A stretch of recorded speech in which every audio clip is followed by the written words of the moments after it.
are ways we can do that. This isn't just talk. We can do this. We can do this by being more fiscally responsible. We can announce a tax cut like Pierre announced 2 days ago, 15% tax cut for middle income. This is really significant. We can do things like say to seniors who are still working, and there's a lot of them here in this riding, that you can earn up to $34,000, used to be $24,000, or it is under the Liberals. You can earn up to $34,000 tax-free as a senior. We have to help people get ahead, and these are the kinds of things we can do. We are determined to bring down your personal income taxes, your corporate income taxes, which leads me to the carbon tax and the little dog and pony show that Mark Carney did. If you don't know this, I'm just going to set the record straight. There is no such thing in Canadian Parliament as executive orders. Him sitting down at a desk with some letterhead and writing, "I direct this," means absolutely nothing. If he had actually wanted to cut the carbon tax, he would have brought Parliament back into session. He would have put the legislation through with a majority help from the NDP. We would have debated it in record time, and it would have passed. But that's not what he did. He sat down at a desk and signed a letter.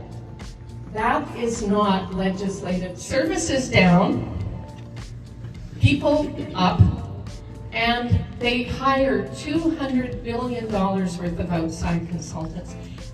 People should do their jobs. If you are hired at a high level in the federal government bureaucracy, if you're a deputy minister or an associate deputy minister, if you are at that level, you should be doing your job. You don't need to turn around and hire someone from the outside just to do your own work. So that's one thing we'll do.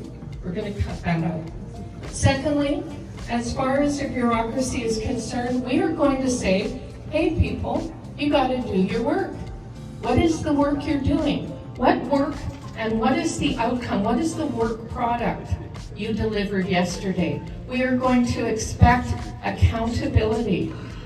Did you know, maybe you heard, that the Liberal government a few months ago bought a whole new building in downtown Ottawa. They bought it from Catherine McKenna's husband, nice little inside deal there, and moved 1,000 civil servants out of the Byward Market area, if you know Ottawa at all, into the new building because they didn't like the fact that when they came to work 2 days a week, they were hassled by people on the street.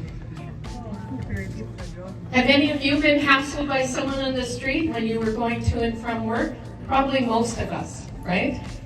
I mean, that's a reason to buy a whole new building. And why are they working 5 days a week? Woo! Yes. Yeah. So we will demand that kind of accountability. We will also look at the numbers, and as people retire out and go, we will not replace them just because they were there. We will evaluate and review their work, who's needed, what the job is, and move forward from there. So another thing we're going to do, we have a terrible opioid crisis. I don't need to tell anyone in BC this. BC is the worst. But we have lost 50,000 Canadians of our fellow citizens to the drug crisis in the last 9 years. 50,000. It's incredible. That's 50,000 lives. That's 50,000 families who are left to mourn forever. One of our MPs just lost his son just 2 weeks ago. This is so sad and so tragic. So if there's anything we can do as a society, maybe it isn't give out free drugs that then get used by organized crime on the street. Maybe it is to build places of recovery and hope to bring our loved ones home drug-free. That's what we're doing. And where do you get the money for something like that? We're looking at the Alberta model, which has been very successful. Well, in the United States, they sued Big Pharma. The government took on Big Pharma. There's huge document disclosure out of those lawsuits. And It's the same documents, they apply to us as well. Do you know that Pfizer had to admit they paid a premium to their pharmaceutical agents if their client got addicted, because it meant that they were ordering more drugs? Isn't that's a sick business model in my mind. So we intend to do the same, and Pierre's declared this. We're going to take them on, we're going to sue them, and we're going to use that money to build our recovery centers, and we're going to bring people home. We have a crime problem, and we have a crime problem right here in South Surrey, White Rock. Never did I think that I would be sharing a video online of gangsters, I don't know what else to call them, with machine guns shooting down people on the streets of White Rock. Machine guns have been banned in Canada since the 1970s. This isn't about taking guns away from law-abiding hunters and sport shooters.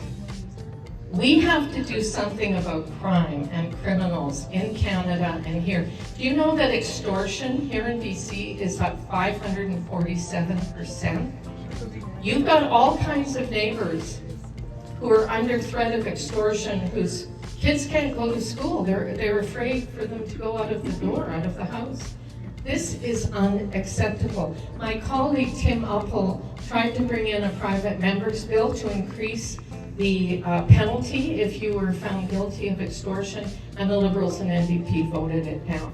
How could you not want to have some kind of disincentive? You know, in Vancouver, year before last, the VPD arrested 40 criminals for 6,000 crimes.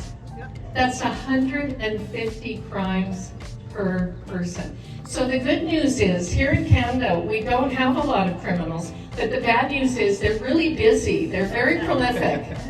And part of that is because they get arrested and then released, arrested, released, arrested, released. If you talk to RCMP here, Surrey PD, whomever in law enforcement here, they will say, we arrested that guy in King George in the morning, and then in the afternoon we saw him walking down the street fencing something out of the back of a car or whatever. Repeat violent offenders will be kept in jail. They will not be given bail. We cannot have repeat violent offenders killing our police officers, killing us, and perpetrating even more violence when they shouldn't be out on the street at all. And we're not talking about, you know, some kid who makes a big mistake and shoplifts or something. We're talking about doing something about very dangerous people. Another thing Pierre has pledged is that if you are found guilty of trafficking fentanyl, fentanyl is deadly. Fentanyl trafficking is really murder, let's face it. It takes a very, very tiny amount to damage and kill a lot of people. So if you are going to traffic fentanyl in our country, you will be treated like a murderer in terms of sentencing. We have to be serious about this. There are so many things I could talk about. The mayor mentioned housing. Look, why is it that the city of White Rock cannot get a dime on this supposedly amazing Housing Accelerator Fund program? And I was in Delta recently at the opening for our Conservative candidate there, Jesse Sahota, and the mayor of Delta said the same thing, cannot get a look in. I guess they're considered smaller cities. They're not that small. And we need housing in White Rock just as much as we need it in Surrey or Delta or anywhere else. And the idea of forcing people to cut up their homes and property, like the provincial government is talking about, is done without consultation, without thought to community and neighborhood plans. Yeah. But we've got to do a better job. But one way to do it is to be partners. And the reason I'm so pleased the mayor is here, among the fact that she's also my friend, is that And her husband and I both had open heart surgery, so we are in the same zipper club. But one of the reasons is that we need to work cooperatively with levels of government. We need to work. I have a great working relationship with Trevor Halford. Well, I don't know how my working relationship is with Brent, but I have a relationship anyway. And, you know, it's very, very important that federal government, provincial government, municipal governments, that we work together and find solutions in partnership. I also think this is true right across Canada. I firmly believe we need a new kind of what I'm calling cooperative federalism in Canada. We need to break down provincial trade barriers. If we broke down all the provincial trade barriers in Canada, our GDP would go up 7%. We need to be more self-reliant. One of the reasons that we're getting the heat we're getting with tariffs and all this is we're weak. We're weaker than we were 10 years ago. Our borders are porous. We're only inspecting 0.5% of containers that come into our country or leave our country. This is unacceptable. So yes, we will hire CBSA officers, another 2,000 at least, and we're going to put money into proper container tracking and scanner systems. We have to do these things to protect our own border. And in terms of protection and in terms of sovereignty, when we say Canada first, we really mean it. We are Canadian. No one else, we are Canadian. And we love our country. And as part of that promise, though, we have to be stronger, more self-reliant.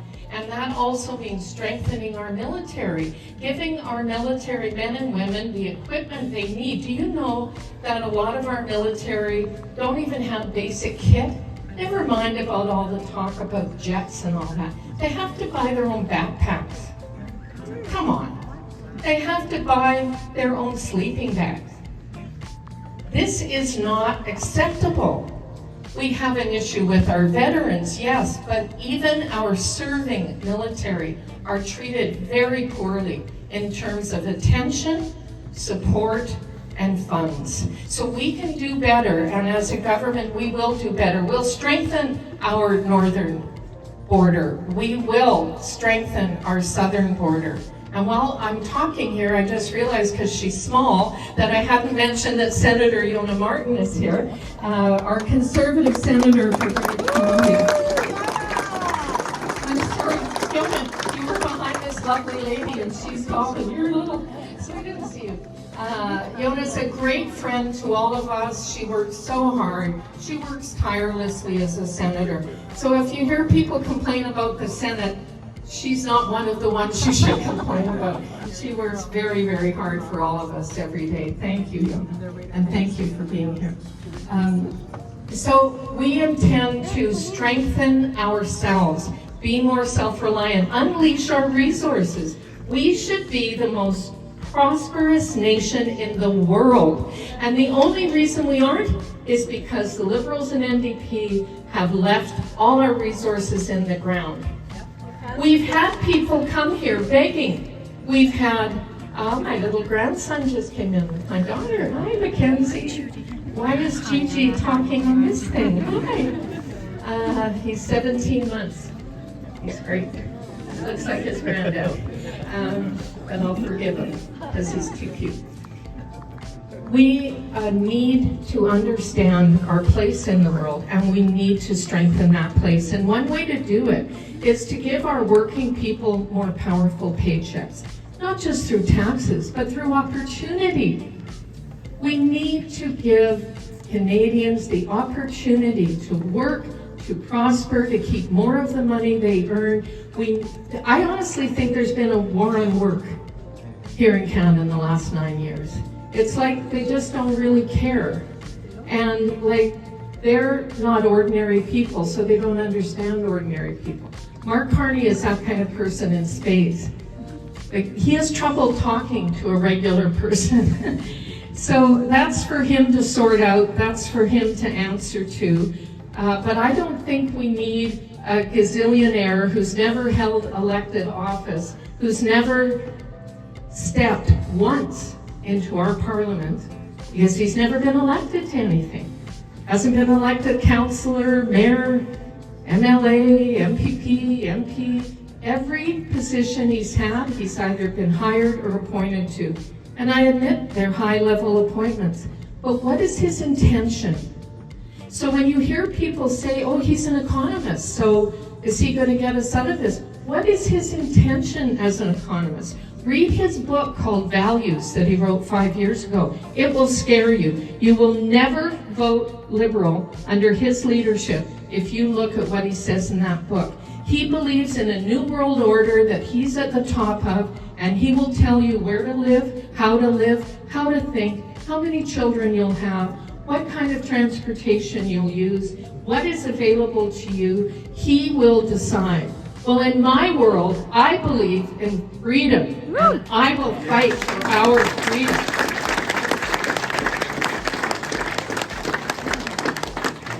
So I want to thank you again. I want to thank all my hardworking crew who put this all together.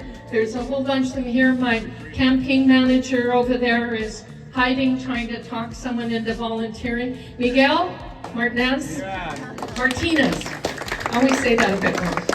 Miguel. He's wonderful.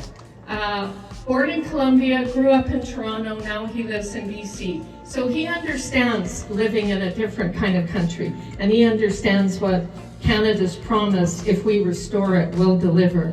Nahal Kira over there from my office. Ethan Huberman, he's here back from Western University to help us put all this together. And Bonner from my office, and we've got Janice, we've got Joan, I'm not sure where Joan is right now, but we've had Chris, we've had a whole crew of people helping us do this, and I thank you so very much. I need your time, I need your energy, I need your continued support.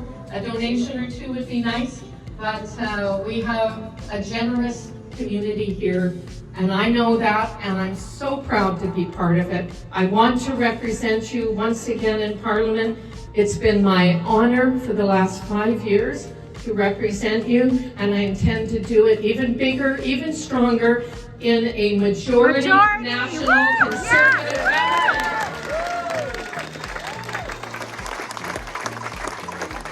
As they say in Ottawa, allons-y, let's go!